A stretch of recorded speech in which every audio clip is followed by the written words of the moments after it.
Welcome back, everybody. My name is Tucker, and the NBA just doesn't stop, does it? We got some more big news today. I literally just got done recording some videos, went and sat down to edit them, and then this notification came through on my phone. Giannis Antetokounmpo is no longer a 2021 free agent. He is going to stay in Milwaukee. He's going to sign a 5-year supermax extension.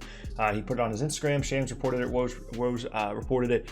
Giannis is staying in Milwaukee. This is something that has been highly anticipated. We've been trying to figure out if it was going to happen, if it wasn't. There's a ton of different dominoes here for a ton of different teams around the league that were potentially looking to chase Giannis. And now all those things need to be accounted for. So that's what we're going to be talking about in today's video. But quickly, before we get started, if you enjoy content like this, then consider subscribing. I upload twice a day, every day. And on a day like today, it's actually 3 times in a day.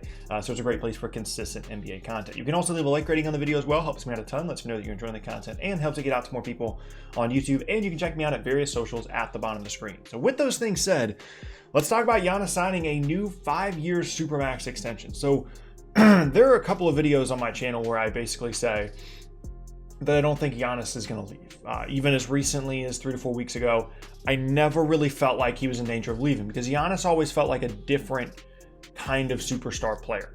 He's a guy that, it's not like he was the first pick in the draft, a mid-first round pick, was seen as a project coming into the league, really worked on his game and really became invested in the community there in Milwaukee, and being a part of the Bucks was important to him. And becoming an NBA champion is also really important to him, and that was one of the reasons why people thought that he might end up leaving, was because, as good as Milwaukee's been in the regular season, maybe the postseason success just wasn't there, and that would have led Giannis to go somewhere like Miami or like Dallas or like Toronto.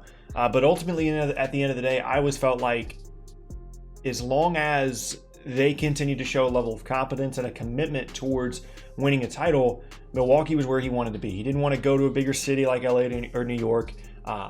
And from a basketball perspective, whether those other situations in Dallas, Toronto, or Miami would have offered him a better situation to win a championship than Milwaukee does, was at least questionable. So this isn't necessarily surprising, but it's definitely noteworthy and newsworthy. And now this keeps Giannis on the Milwaukee Bucks through at least 2024. There's an opt-out clause in the summer of 2025. But it's a 5-year supermax deal, the largest deal in NBA history.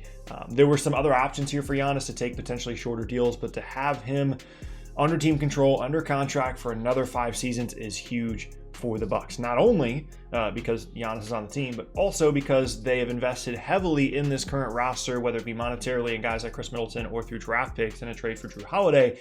And if Giannis had decided to leave this summer, they were going to be in a really difficult and a really tough position. So huge that he's staying, huge for the league in general, I think. I think this is really critical that some of these star players do decide to stay with their incumbent teams that they are drafted to, whether it be Giannis, whether it be Luka, whoever.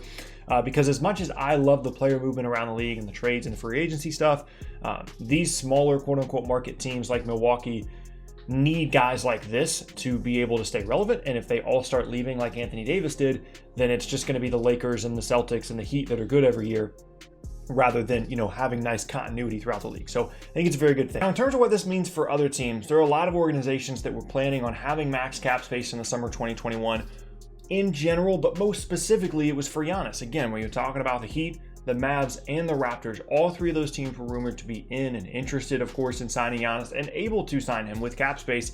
And not that those teams are suddenly going to pivot to completely different plans, but they might be more motivated to look into other options with building their roster now that this summer of 2021 is looking less and less interesting, with the big name still on the market being Kawhi, but seems at least unlikely at this point to leave LA. And then you're looking at like the Victor Oladipo types in that summer. So maybe a team like Miami looks more heavily at a James Harden trade and decides, you know what, we're willing to trade Hero and future picks and whatever. We keep Bam, we have Harden, Butler, and Bam, and we're really good for the next couple of years because we don't need to maintain our salary cap space. So I'm just reading another Twitter notification. We don't need to maintain our salary cap space to get Giannis in 2021 because he's not available. And yeah, maybe if you're the Heat, you're thinking maybe Kawhi would be interested, or Oladipo, or whatever the case may be. But for them, maybe the planning kind of changes. Same thing for Toronto. They always thought they were going to be a huge player in this Giannis thing, and Kawhi's not coming back to Toronto, so maybe they go forward with a different plan. And same with Dallas. Dallas was kind of the wild card here that a lot of people thought, Giannis could potentially go to and form a crazy trio with Luka himself, and then Kristaps Porzingis as well. None of those are now options. And as we talked about the other day, this class of 2021 is going downhill quickly. And there's really not a ton of huge name guys left in that class other than kind of some injured players. Now, in terms of what this means for the Bucks moving forward now, there's obviously still a ton of pressure on them to win a title. They're supposed to be one of the best teams in the Eastern Conference this year, as they've been over the last couple of seasons. They haven't delivered on that postseason success, which is why the Giannis thing was kind of up in the air in the first place. But maybe they can. Of course they want to win the title, but it's not necessarily championship or bust this season anymore. It was going into the year before Giannis signed the extension.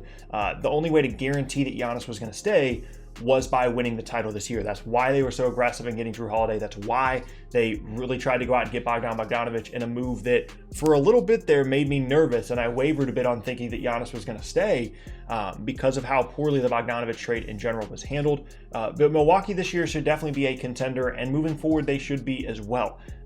There's a possibility that things get a little bit weird with this roster as parts of it start to age, most notably Chris Middleton, Drew Holiday if he is retained in free agency.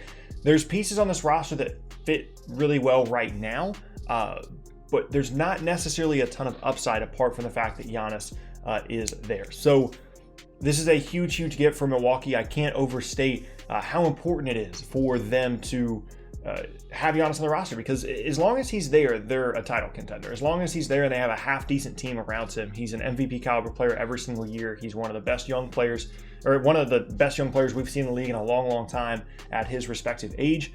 It is an exciting, exciting day to be a Milwaukee Bucks fan. So we're going to have to keep an eye on what the rest of that 2021 free agency class is up to, as it doesn't look like there's going to be a lot of movement there in that offseason, at least in terms of huge, huge names now with Giannis kind of off the board. And so at the end of the day, I'll connect this to the one thing that everything is connected to at this point in the NBA, and that's the James Harden trade stuff. We already talked about the Heat, how this could change things for them. Maybe they'll be a bit more aggressive in going for Harden. I would imagine this would cross the Bucks off of that list as well. I don't think they would sign Giannis to a supermax and then a week later trade Chris Middleton in pieces for James Harden. So it crosses some teams off the list there. And maybe there will be some other teams specifically in the Eastern Conference that are more motivated now to go and get someone like Harden now that they know that Giannis is going to be there for the next couple of seasons.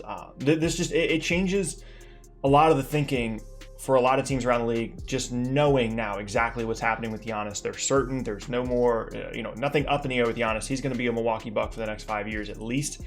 There's no crazy Warrior super team. There's nothing going on in South Beach. There's no Luka Giannis meetup in Dallas.